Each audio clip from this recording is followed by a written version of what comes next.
Hello and welcome to the Majlis Podcast, Radio Free Europe, Radio Liberty's current affairs talk show focusing on Central Asia. I'm Bruce Pannier, host of the Majlis and author of the Central Asian Focus newsletter. Russia is criticizing Central Asia and mistreating Central Asian migrant laborers seeking work in Russia with increasing frequency. Irredentist claims, lecturing about history, complaining about how Russia is seen and portrayed in Central Asia are becoming common commentary from Russian officials. But Central Asian officials started responding recently, criticizing Russia for interference in their internal affairs and demanding Russia show more respect towards Central Asian citizens working in Russia. To discuss all this, I am joined by Edward Lemon, the president of the Washington-based Oxus Society for Central Asian Affairs, and Fran Olmos, a senior researcher in Central Asian Affairs at Spain's GEOPOL 21 Center and research fellow at the London-based Foreign Policy Center. Thank you both for joining me. Edward, I'd like to start with the treatment of migrant laborers in Central Asian migrant laborers in Russia. And Tajikistan's prime minister just addressed this issue. Tajikistan's been very quiet about any criticism from Russia. But so it was very interesting that the prime minister actually called out Russia for mistreatment of migrant laborers. Could you tell us about that? Well, I think for many years, Tajik officials there was almost a moratorium on talking too much about migration. Each year, Rahman would talk about all of the great things that the government was doing to help develop the economy, but he wouldn't recognize the fact that the country is so addicted to migration. From figures from last year's remittances, money sent back primarily from Russia indicates that almost half of the economy is based on migration. But in recent years, as you said, recent months, we've seen the government increasingly drawing attention to the mistreatment of migrants from Central Asia, from Tajikistan in Russia. And the Prime Minister's recent comments is just the last in a series of comments, primarily from the Ministry of Foreign Affairs, to highlight and draw attention to some of the restrictions that migrants have been facing, particularly in the wake of the Crocus City Hall attack in Moscow back in March, that of course was blamed on for Tajik nationals. And since then we've seen an uptick in violence and repression against migrants that I'm sure we'll discuss later that has caused this response. Let me just follow up a little bit. Azadi, RFARL's Tajik service, reported that 17,000 Tajik citizens were deported from Russia in the first half of this year. Can you tell us a little bit about that? Well, I think deportations have certainly been on the rise, and there's recent migration legislation that was just introduced in Russia that also speeds up and eases that process of deportation. Before, had to go through the court system, took around 90 days. Now the police can make that decision rather than courts, and it can take under 48 hours. So that process of deportation has been sped up. And obviously for the Russian government, there's a need to signal to its domestic population that it's crashing down on migration, because the many migrants in Russia are seen as we discussed in the podcast recently, are seen as inferior, as potential terrorists, as criminals in ways that we've seen migrants framed around the world. And so we've seen that increase in deportations really as a response to the Crocus City Hall attack. Okay, thank you.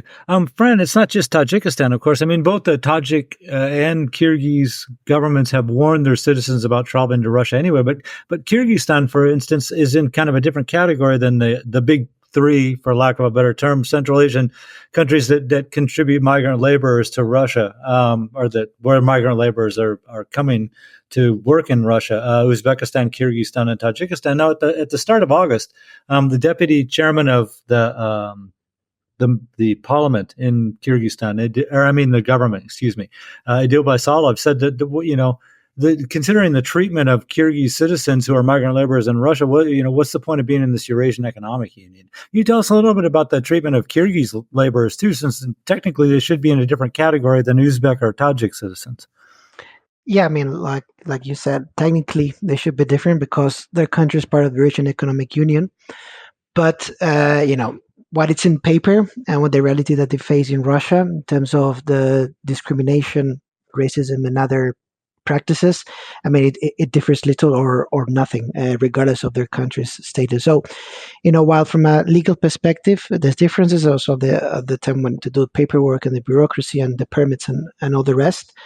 The actual attitude they get from Russian officials and from the population there, it's no different, right? And last month, so shortly after those comments, Dmitry Medvedev, the former Russian president, made other comments regarding migrants. Again, not specifying any particular country, I believe. I think it was just saying situation migrants in general, saying that they should not, and I quote, take their 3 wives and 9 children to Russia when they were seasonal migrants, right? So, he didn't specify, I don't believe, a nationality there, but that points to the fact that, regardless of a country's part of the Eurasian Economic Union or other Russian-led organizations, the treatment that they get at a personal level from the authorities or from society is pretty much the same. So, yeah, there's not much distinctions there, I would say. Okay, and just so we can clear up for the audience what the kind of things that they're objecting to, right?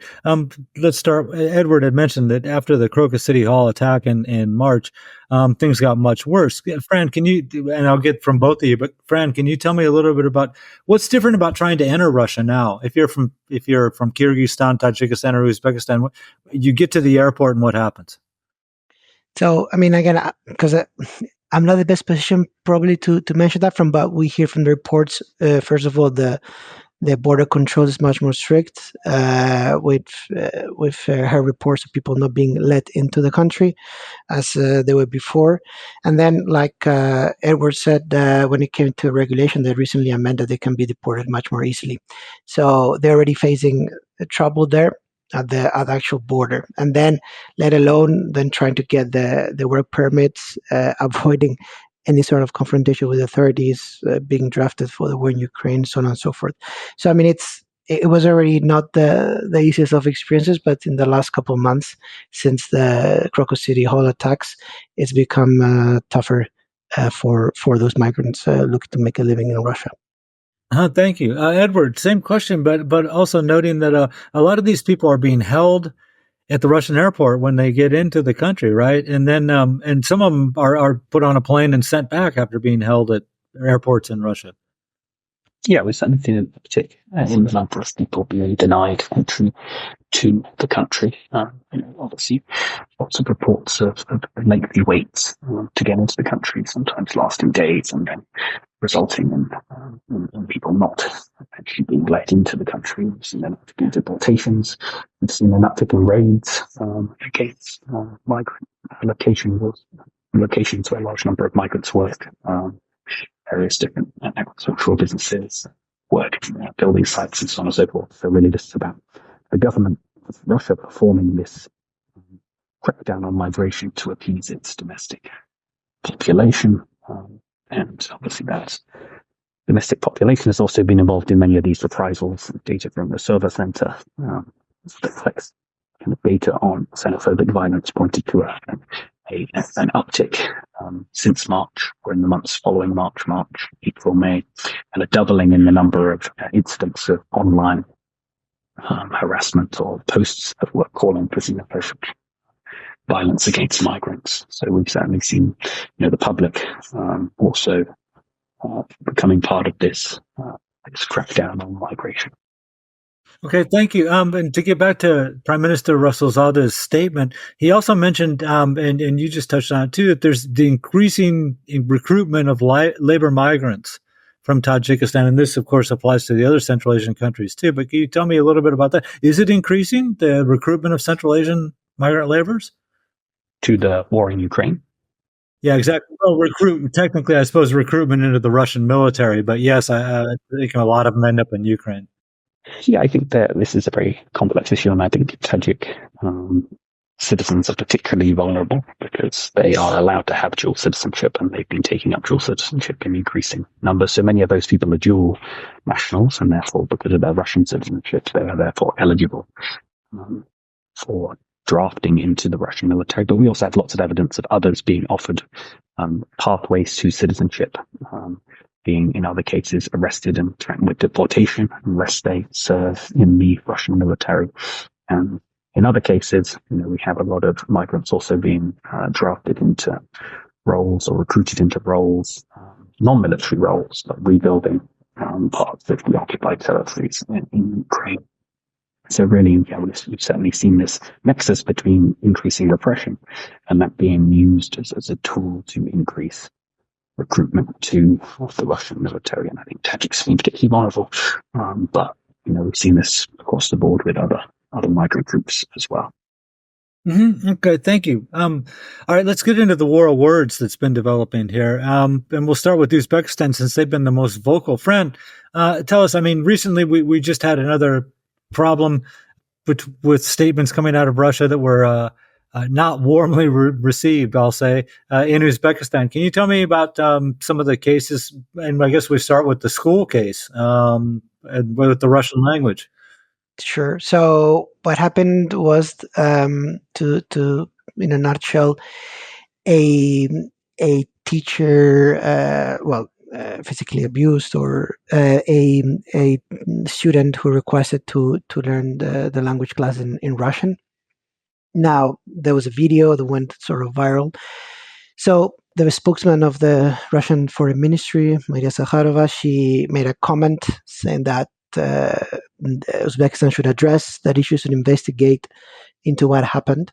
Now, of course, the fact that a spokesman or spokeswoman, in this case of the Russian Foreign Ministry, has to relate to a very specific case that happened in a school in Tashkent, with between a teacher and a student, raised eyebrows, and the first one to address this was none other than Alisher Kadyrov, who is an Uzbek politician, leader of National Revival Party. He used to be a presidential candidate, and he's known for his outspoken remarks, nationalist in tone. But he was the first one to sort of jump at that and pretty much told the Russian authorities that they have the issues of their own, so it'd be better if they focus on their own problems rather than get involved in Uzbekistan's own internal affairs. And similarly, Rasul Kusherbayev, who is an advisor to the Ministry of National Resources in Uzbekistan, I believe, also said that Sakharova, who made these remarks, should be in topping the list of non-welcome, non-desired people in Uzbekistan. So they took a quite firm stance of what could be seen, and it's, I think, quite obvious as interference on Uzbekistan's own internal affairs, and again, a very specific case in a specific school. So we're not talking about even like high politics here or high geopolitics, but a total domestic, even local, and rather national issue. So they were the first ones to jump at this. Kadyrov is not the first time he makes these sort of remarks when Russian officials or personalities make comments about Uzbekistan. Early in the year, a Russian historian also made another comment about Uzbekistan, saying it had not existed. I believe it was before the 1917 revolution, the Uzbek as a people, and also Kazakhs and Azeris. And again, Kadyrov replied to that, lamenting that Amir Timur or Tamerlane had not taken Moscow when he had the chance. So it's not the first time we see these remarks, but it's quite telling that maybe if this happened years ago, we maybe would not have heard anything coming out of Tashkent. But even though now that's changed, and we do hear, of course, there's very specific officials, and Kadyrov is kind of always the spokesperson, let's say unofficial, for these sort of remarks, but it's telling that it's actually happening, because he would not do it, let's say, without some high level blessing. So that's the latest spat that's happened. The school, I think it was last month, if I'm not mistaken, so quite recently, but it just adds up to a list of other remarks from Russia, nationalist remarks, or trying to interfere into domestic affairs, and we can discuss a few other examples, but that's the most recent one that we've seen. Okay, yeah, we will discuss some more of these examples in just a second. But I want to make clear too that it's sad, but a true fact that in Uzbekistan, actually, teachers beating students is not as rare as one would hope. There have been videos of teachers hitting school kids, and not just in Uzbekistan, but in other Central Asian countries. But it was just this one incident involving the Russian language that Zaharov was talking about, right? She didn't say it's bad to have violence in school. Just this one thing, right?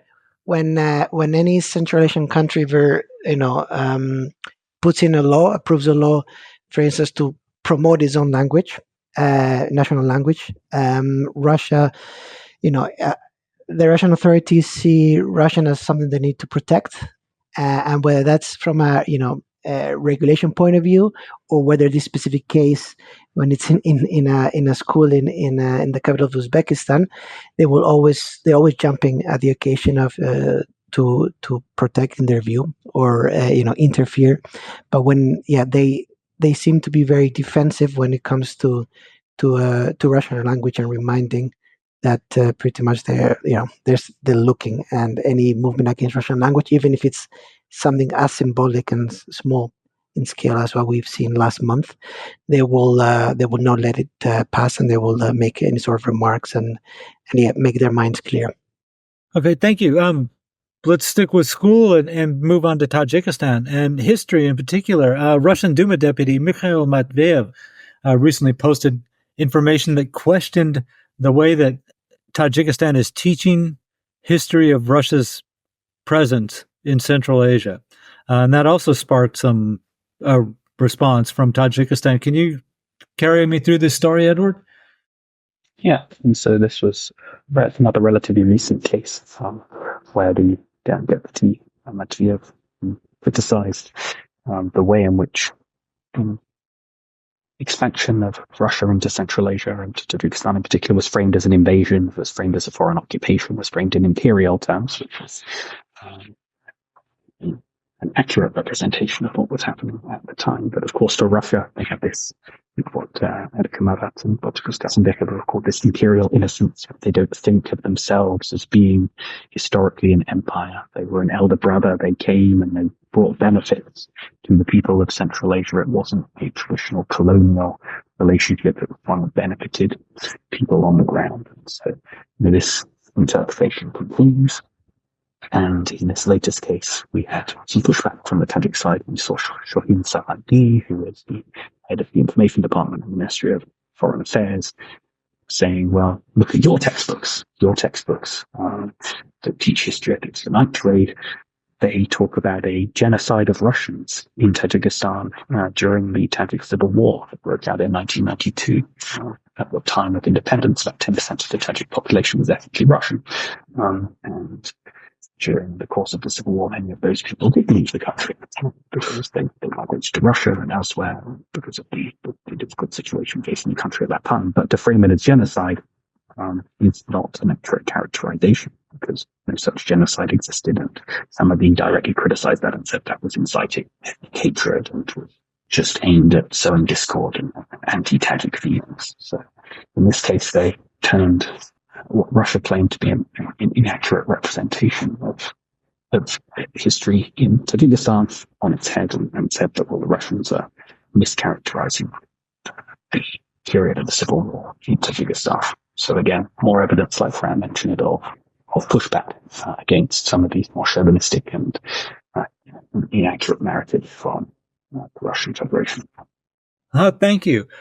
Fran, to get back to Uzbekistan and their history, you'd mentioned that they had this Russian, Mikhail Smolin, I believe his name was, allegedly a historian in Russia, who had said that the Uzbek people didn't exist until the Bolshevik Revolution, which contradicts their own famous anthropologist, Bartold, who wrote really a seminal work on that, and mentioned the Uzbeks years before the Bolshevik Revolution. But it's not just that, right? There's been some pushback in Uzbekistan against particularly Soviet history. And we get back to Alisher Kadyrov. He's had says that Uzbekistan should have a totally and extremely negative view of Soviet history. Is this true? Yeah, he said this. Later, he remarked that he's not a Russophobe, but rather a Soviet-phobe. I mean, all the things that Kadyrov said, we always have to, take with a pinch of salt because it can be quite thrombotic. But yeah, I mean, he's remarked his opposition to the Soviet Union. There was some issues some weeks ago where there were there was one individual or a couple with a Soviet flag in trying to reclaim the Soviet past of Uzbekistan, and they got in trouble with authorities, and he made those remarks also, which the Soviets had invaded Uzbekistan and so on and so forth. So we have seen that from in that sense. I mean, but there is that follows to a large extent an official line that has started a couple of years ago in Uzbekistan from the government, of course, much more politically correct. But we've seen a rehabilitation of different personalities, hundreds of people persecuted by the Soviet authorities, Bolshevik authorities in the 20s and 30s. So there, I mean, while Kadyrov might give the more, let's say, sensationalistic, more outspoken approach to that, not politically correct, but it does fall into a new trend, and that's a bit of a separate conversation. But we're seeing the rehabilitation of people repressed by the Soviets in Uzbekistan and also elsewhere. So the way he says it and how he portrays it is very, let's say, he has no filter, which is also part of his style. But there's some sort of truth behind what he's saying. But I mean, again, this is one particular politician, but he's always in charge of making these remarks. You could say a bit of a testing the waters to see the reaction. That would be my view on that. But yeah, we're seeing a revision of the Soviet past also as a colonization, as an invasion, and this is seen in Kadyrov's very bombastic remarks, but it's nothing new in the last couple of years. But the more we see the Russian authorities, officials, or people related to the Kremlin make these nationalist remarks, their actions are having a reaction, and I think that's the most important and significant part. Whoever does it doesn't really matter, in the sense that if there's a reaction, it's because that reaction is allowed to happen. So I think we're seeing some sort of national assertiveness in this regard vis-a-vis Russia. Okay, thank you. Edward, of course, it's not just, or at least part of the history that Russia often objects to. Let me put it that way. Part of the history that Russia often objects to is the demolition of former Russian or Soviet buildings. I mean, it's down to that level, and even the changing of names of settlements around the country. Can you talk a little bit about that? Yeah, of course, all the Central republics have been adopting various policies to strengthen their own national languages and to, particularly in the case of Tajikistan, change the name and Tajikify. So it's not even just aimed at Russia, it's also aimed at various settlements, even Uzbek or other titles that are outside the Tajik language. So it's a general policy or effort to build distinct national identity, one that's often controlled from the off. And Russia, of course, has taken exception to that. I think on the issue of historic buildings, of course, this isn't purely being driven by the government and by the Russian government. This opposition, there are, of course, indigenous opposition movements, and there are locals who are opposed to this dismantlement of what they perceive to be important parts of the history. Tea rooms like the Rohat Tea Room on Rudolph Avenue, Dushanbe, for example, that's slated for demolishment, although it was built during the Soviet Union. It's viewed as being an architectural gem for Dushanbe. So some of this opposition is genuine, but certainly Russia frames it as part of a broader dismantlement of the Soviet legacy, which of course they view as being linked to the attempts to undermine Russia's contemporary role in the region. Thanks. And Fran, I'd like to get your opinion on that too. Remembering that it was just 2 months ago that Kyrgyzstan, a little more than that Kyrgyzstan announced it was going to demolish the Panfilov Division Museum, which nobody had been taken care of in decades and was just falling apart. But that also elicited some criticism from Russia. Can you talk a little bit about the role of the demolition of Russian/Soviet era buildings. Yeah, I mean, because the way Russian authorities see Central Asia is still as their near abroad or their zone of influence, and as I'd mentioned before, they don't see themselves as a colonizer, rather than that big brother that gave them all the goods and education and so on. So anything that has to do with demolishing whether statues or buildings or renaming, it's not well received in Russia, because they, I guess, from their point of view, they're seeing these countries which they believe should own allegiance to Moscow, moving away and asserting their own nationality and independence. And the renaming of cities, I mean, I think mostly happened to a large extent following independence. But then there are still monuments to either Russian um, historical figures, or like that particular museum that you mentioned, or to Soviet war efforts and Second World War memorials and the like. So it's a way of by doing this, they're, at least from a symbolic point of view, they're asserting their independence, which of course Moscow doesn't like. I mean, there's other things which are not tangible per se, which, like for instance, the Victory Day parade for the Great Patriotic War, as they call it, but the Second World War, and some countries are not holding that anymore. Related also to Ukraine conflict, but these other sort of events, which are not buildings and not physical features of the cities, but that's also a way where we see these countries are independence, and Russia doesn't like it, because, like I said, they still consider these countries as their own sphere of influence, and anything that goes beyond that, showing their independence, they it seems like they cannot understand, they cannot accept that happening, so they will raise complaints, whether it's language related, Russian language related, whether it's monuments, buildings, cities, anything to do with these regions, Russian colonial past or Soviet colonial past. They will step up and raise their voices. In some cases, there's just complaints that they don't, nothing else happens, and the demolition or the changing of the city or whatever the action goes on regardless, because they're, to a large extent, they're for a symbolical nature. Okay, thank you. And a reminder, we're talking about Central Asian patience for Russian criticism running thin, and my guests are Fran Olmos, a senior researcher in Central Asian affairs at Spain's GEOPOL 21 Center and research fellow at the London-based Foreign Policy Center, and Edward Lemon, president of the Washington-based Oxus Society for Central Asian Affairs. Thank you much.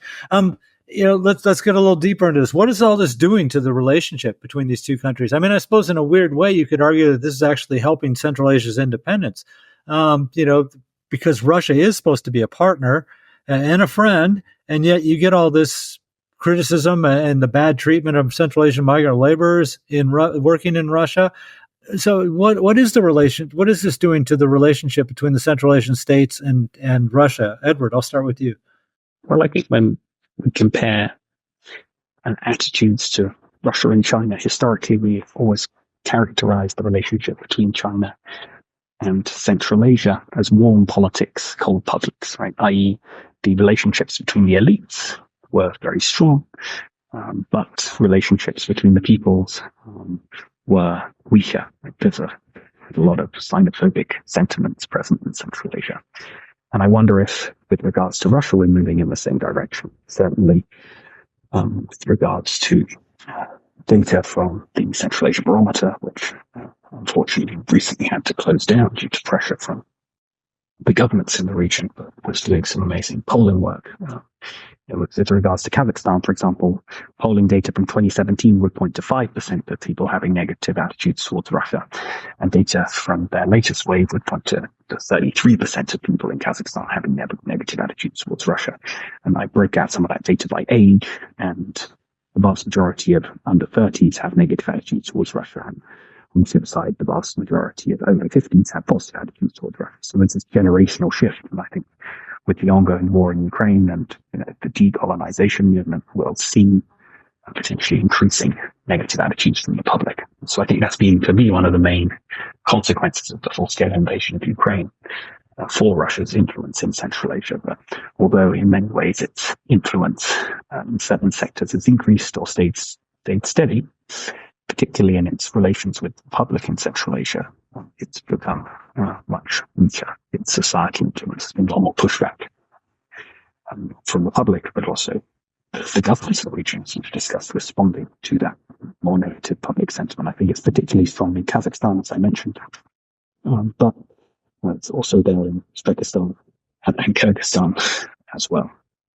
Thanks. Thank you for mentioning the Central Asian barometers. Also, let's talk about them for just a second, because they were very diplomatically quiet about who was pressuring them exactly. But as you mentioned, a lot of their polls had to do with people's perception of Russia. Do you think that there was, Russia puts pressure on the Central Asian governments in a lot of ways. Do you think that this was provoked by something in Russia, and they told the Central Asian governments that these guys, Central Asia Barometer, had to go? My understanding, and I think it'd be great to have an entire episode on kind of academic freedom on research in the region, because I think there's a lot of important developments that are restricting the ability of us to understand the region, which is so important. My understanding was, in part, there was pressure from the outside related to countries like China and Russia being upset that their data pointed to such trends as increasing xenophobia, at least up until 2022, and now since 2022 increasing anti-Russian sentiments. So I think there's definitely a sensitivity we can clearly see from the Russian side to this trend that looks set to only increase in future years. Okay, thank you. Fran, of course, all the Central Asian presidents were just there for Russian President Vladimir Putin's birthday, as they annually do. So it's kind of a strange message. They still show up, all of them too, right? Even though there's this friction that's building between them. I mean, let's look at it. We always try to look at things from the Central Asian point of view here. What does that say to the people of Central Asia, the citizens of their countries? That Russia makes nasty comments about things that they do, interferes with their policy, and yet when it's Putin's birthday, everyone's got to show up.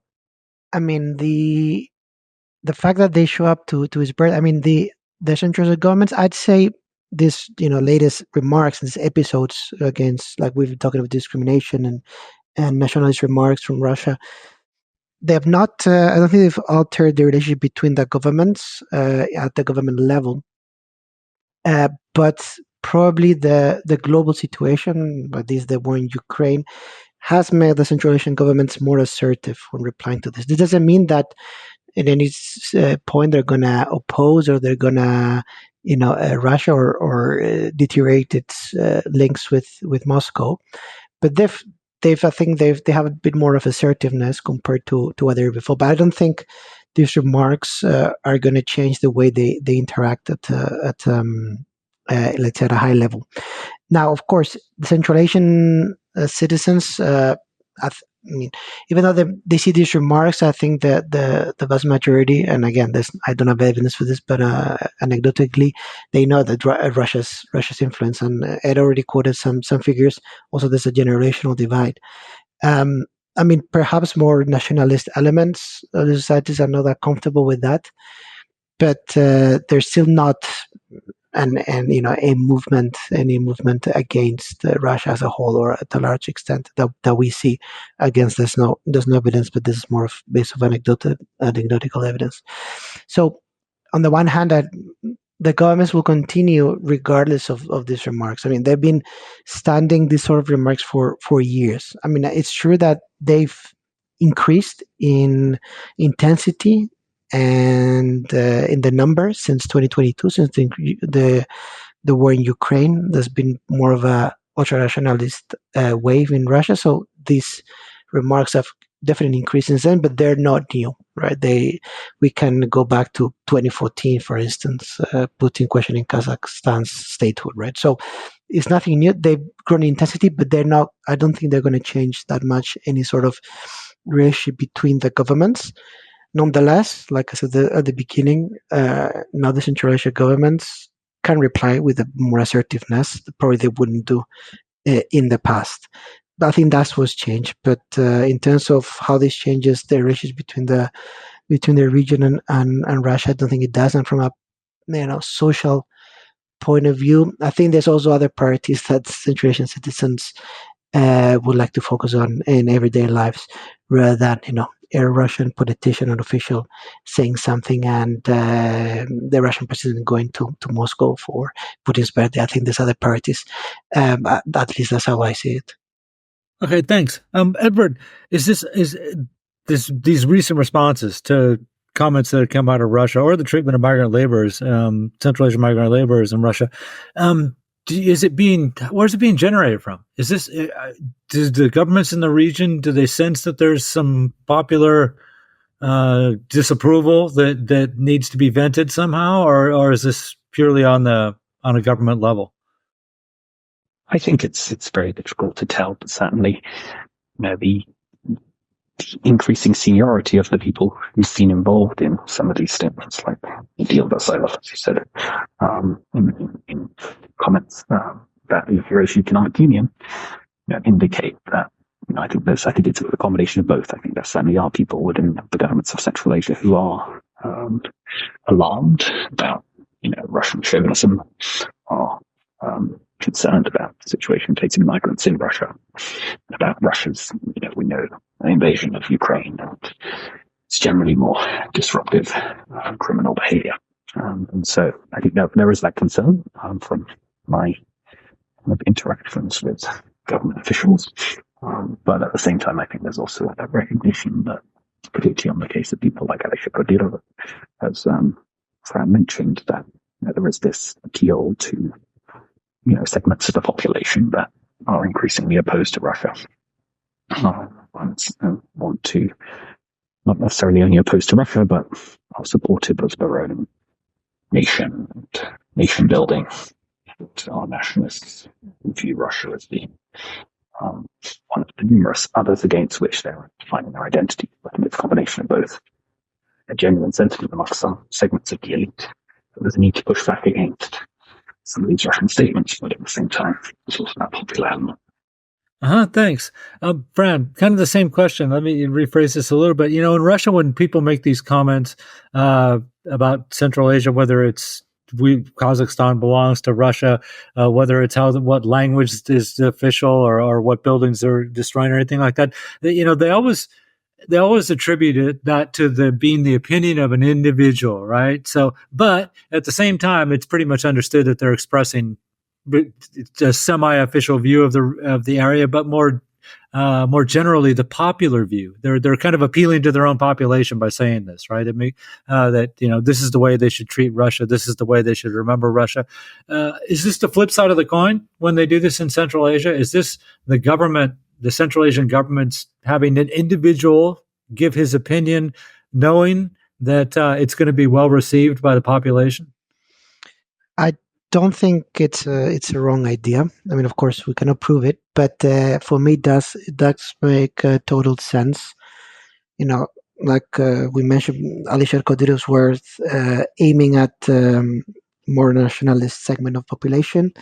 That shows that actually, somebody in the country is responding to these remarks. But of course, this person is not in the government, right? So there's not going to be diplomatic conflict per se. It's not a minister or president or something like this. It's just an MP, leader of a party, which is not in government.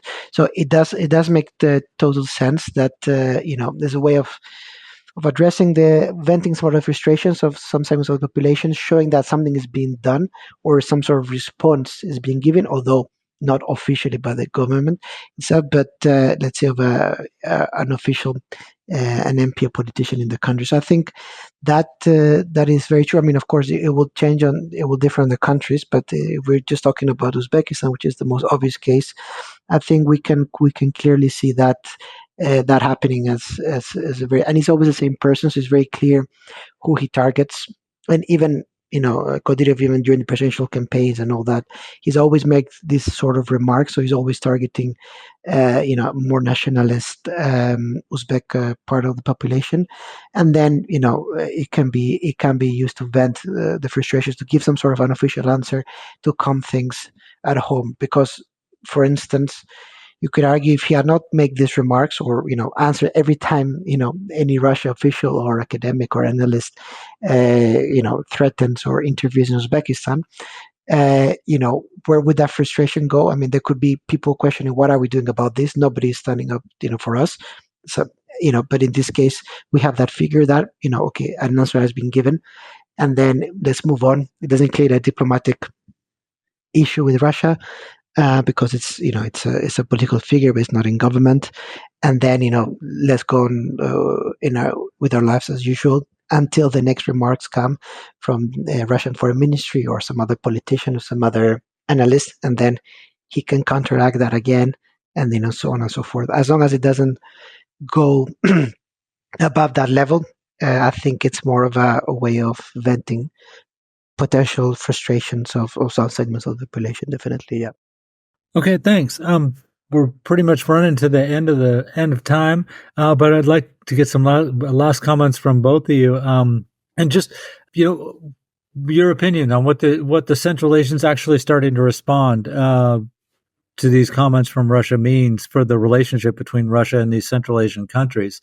Have we reached a point where, as I mentioned in the middle, is patience just running out, and is this going to be now something that's going to carry over for many years to come? Edward, I'll start with you.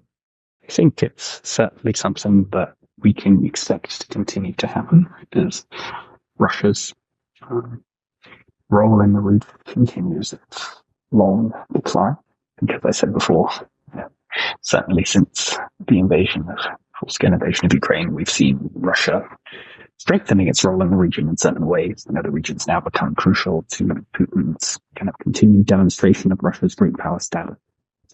Frequently can visit, unlike many other parts of the world where he'll participate in international summits and so on and so forth. It's obviously become a site for sanctions evasion.